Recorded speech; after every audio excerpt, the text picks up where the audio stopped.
Good afternoon. I'm here to talk about the critical incident that took place last night at approximately 8:42 p.m. In the city of Buffalo at 601 Prospect Avenue. BPD patrol officers assigned to the B District or Bravo District were walking up to the 7-Eleven at that store. They were there to purchase items, and they saw a male inside the store committing an attempted robbery or an armed robbery. At that point, officers held a defensive position outside of the store. During the interaction with the suspect and the store clerk, the suspect did fire one round, striking the store clerk in the groin area or upper leg. As the defendant or the suspect fled past the officers, pointing his weapon at one of the officers that was located to the right side of the door. That officer fired her service weapon at the suspect, who continued to flee on Prospect southbound to where he stole a vehicle and then fled northbound on Prospect in that vehicle. That suspect's vehicle came to a rest in approximately the 800 block of Prospect after he struck multiple cars on his own, to which officers then created a perimeter around and then started first aid treatment on the suspect. The suspect has a gunshot wound to his arm from that interaction with the officer. He is still being treated at ECMC for non-life-threatening injuries, and charges will be pending. The store clerk has also been treated and released for his injuries from that shooting, and the investigation is still ongoing. I'll open this up for any questions. Was the suspect shot at the collector I believe it was his left, but I don't know definitively. Can we see this video? So we will have, like all critical incidents, we are still conducting this investigation. We will release the video in probably 2 or 3 days once we have a better understanding on everything that took place inside the store and following the interaction with the police outside. So, But can you describe what we are seeing here? It's obviously, is it the officer who fired the shot? Or? Absolutely. So there is 2 police officers. They're uniformed police officers. They have body cams on, and the body cam is activated, and it captures what the officers are seeing from the outside of the door. But if you could talk, I mean, that's him shooting at the clerk? Sure. That is the robbery that is taking place that the officers see. So the sequence was the robbery, the shooting at the clerk, and then the female officer shot the suspect? Yes. And the reason there were 2 cops, was that because of a car issue? You've been dealing with it for a while?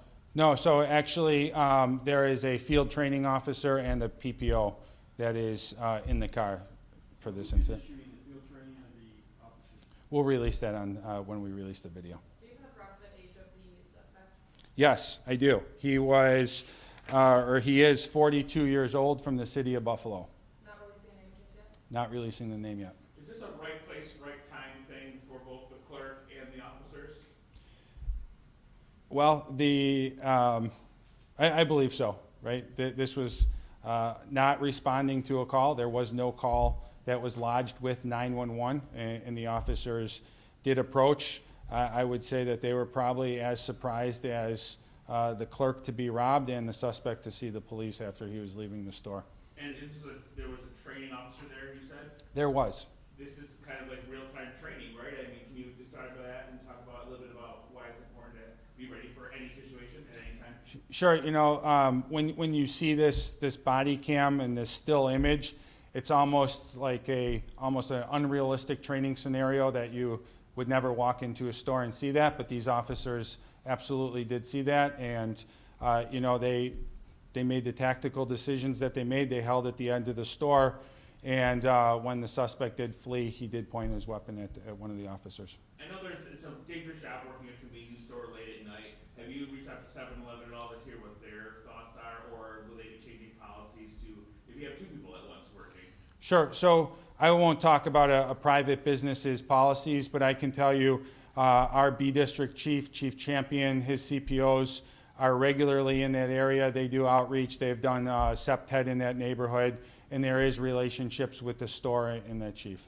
Are you surprised, given that this store is in the middle of the Unionville University campus, that there weren't more injuries or more to it than what happened?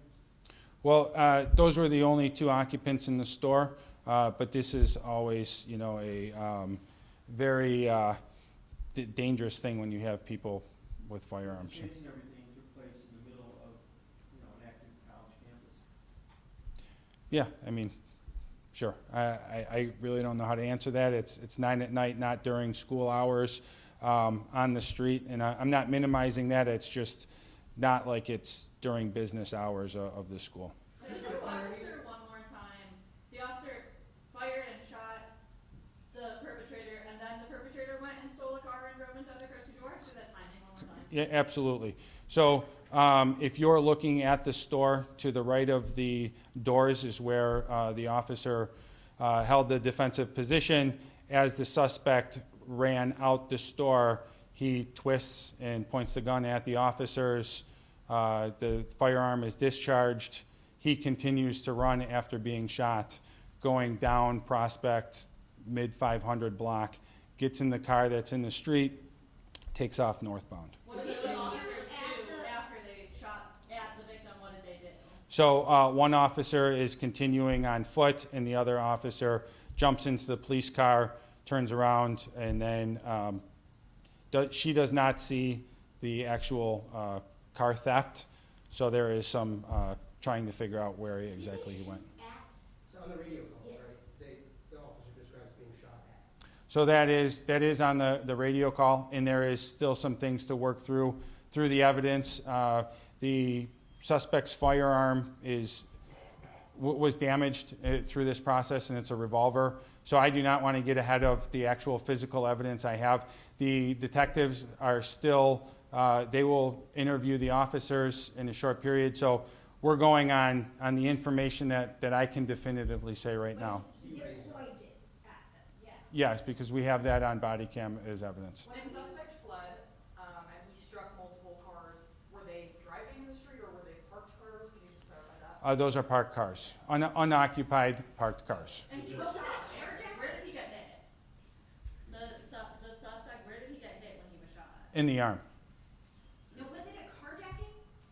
So- Like he carjacked a vehicle, or was it like? So I can't definitively say that from what I've seen with the videos that was put out. That is just not something I'm comfortable saying at this moment. I'm not saying it did or didn't happen. I can tell you he gets into a car, steals a car, and then goes forward from Or there. whether there was another person in there. that's Right. not clear. Who actually shot it? So yes, absolutely, sir. It was not his car. And just to clarify, the officers were on duty and they just gone to the store to pick up some coffee or chips? Absolutely. They were going there for beverages, water, and this was not a call. This was not something that they were alerted by any members of the public.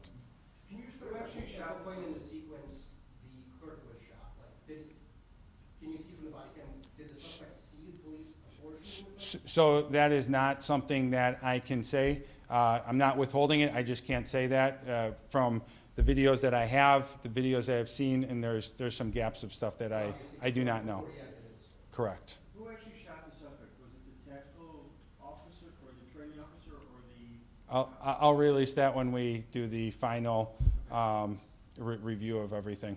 Can you explain why they used the gun and not say a taser? Yeah, because it's deadly physical force, which is authorized. The subject has a firearm and points it. Are the officers on administrative leave right now, paid, what are they? So they will be throughout these processes.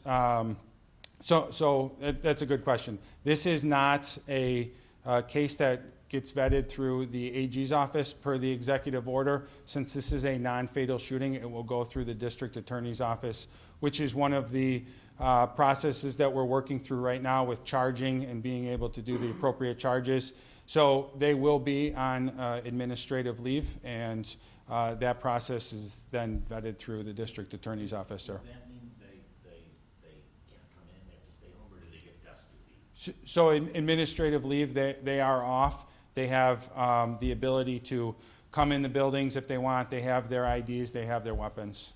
Okay, but they don't have to come to work. Correct. They actually do not come to work. What district were they assigned, were they working on? B Bravo, which is Main Street. Could you talk more broadly about gun violence? You know, it was down, we've seen this flurry, we've talked about Sure. some incidents lately. Does this concern you? Well, every incident where somebody gets hurt is concerning, right? When you have isolated incidents that, and I mean that they are not in connection with each other one, it's a little bit different to deal with, because if there is maybe a retaliation shooting, typically we have enough information through our contacts in the community or police informants or just active working officers to be able to say, hey, this contributed to that shooting, this incident is connected. When there is single acts on top of each other, it's a little bit more difficult, because now we have to put a lot more resources in overt and just overtly marked police cars at a lot of places. But with this is a robbery. The guy is in custody, and he will be charged. Now, larcenies are the one thing that has shown a little bit of a spike. This could have been just a larceny if it didn't escalate, right? No, it would On that, or- no, it would have been a robbery first, since he had a firearm, and that is a violent felony. So could you walk us through the timing one more time? This photo that we're seeing on the screen right now, how long in between this photo and then when this man left the store and officer stopped him? So from start to finish, it's approximately 20 seconds from officers getting out of the vehicle to them either getting in the police car or pursuing on foot. I'm sorry. Sure. Were there cameras working, and is that gonna be able to assist you in the investigation? Yes, absolutely. 7-Eleven does have cameras on the inside of their store, sir, and they were able to give us access to those last night, and we did recover those last night. Is the suspect still ECMC or is he over? No, he's at ECMC, and he will be there. He has another surgery scheduled, I believe, this morning. Once he's released, we will, file the appropriate charges on him. Clark is still there too, right? The clerk he's released from the hospital. He's doing all right. Yes. Can you speak to these, 20 seconds is a blink of an eye, can you speak to these, quick decisions that these officers have to make in situations like this? Yeah, I think when we release the body cam, there is a very clear decision-making process that the officers make, and especially the one that gets the weapon pointed and then fires does a phenomenal job. And it's never a good shooting, right? Because somebody has to get shot for there to be a shooting. There's justified shootings, but these officers, in these situations, we see there's always somebody that does a very good job of being able to manage a very bad situation, right? And I think when we release this video, there's going to be a lot of understanding how fast things happen and the decisions that officers have to deal with, and then the decision-making process and how fast all of that stuff happens. So I can tell you, watching the video last night, given the total circumstances, it's a very bad situation, but there is one officer specifically that does a very good job. Speaking of that, would you say that this was a justified shooting? So when there is a firearm involved and there is a victim of gun violence that happens in close proximity to the police officers, and then that suspect points that firearm, so we know it's an operable firearm, right? And it's not even a question for that. Points the firearm at the officers while fleeing. Yeah, I believe so. Could you talk about how this could have been so much worse, right? I mean, this could have gone really, really south. Yeah. So when you talk about what could happen and what did happen, you just kind of never know. Those officers have split seconds to make very, very significant decisions. We've seen other times, again, around the country where decisions have been made, and things do not work out well. They don't work out well for the public, they don't work out well for the officers, they don't work out well for the agencies. They have a very short time to be able to process this. Again, taking up a defensive posture outside of the store, and then being able to hold the ground, and then getting in the car, pursuing, trying to figure out what's going on. And they were walking into a store thinking they're buying a beverage. This was not a 911 call where you have seconds, maybe minutes to process information and be able to kind of understand what you're driving into or walking into. This is a casual visit to a store, and it changes very quickly. Again, I just want to circle back. This is a testament to the officers and the training that there weren't more people injured, you know, between shots being fired, a car chase. I mean, Yeah, so I mean, we still have a store clerk that gets wounded, but when you look at the decision-making process and what they did or what they didn't do, ultimately nobody is hurt seriously, and the officers were able to make an arrest. You know, when we show you the video, I think that you're going to see that, again, there's one officer that does a very good job for how much time that officer has on. Commissioner, in the video you've seen, does it seem to be any kind of reason or whatever that the gunman shot the clerk? Some reaction, something happened? No, I mean, I got to be honest with you, I don't know if there's ever a reason to commit an armed robbery and then shoot an unarmed civilian, but with that, from everything I know, it seemed very unprovoked. Did he see the officers, the robber? I don't have an answer to that question. You're pretty sure they couldn't have stopped the shooting, right? No. So that goes back to the decision-making process. If they rush in there and then maybe he fatally strikes the store clerk, right? It's just, these are split-second decisions that these officers have to make, and you know, this is a result that I think everybody can live with, right, versus potentially something else. Thank you, everybody. Thank you. Appreciate it. Good. All right. Thank you.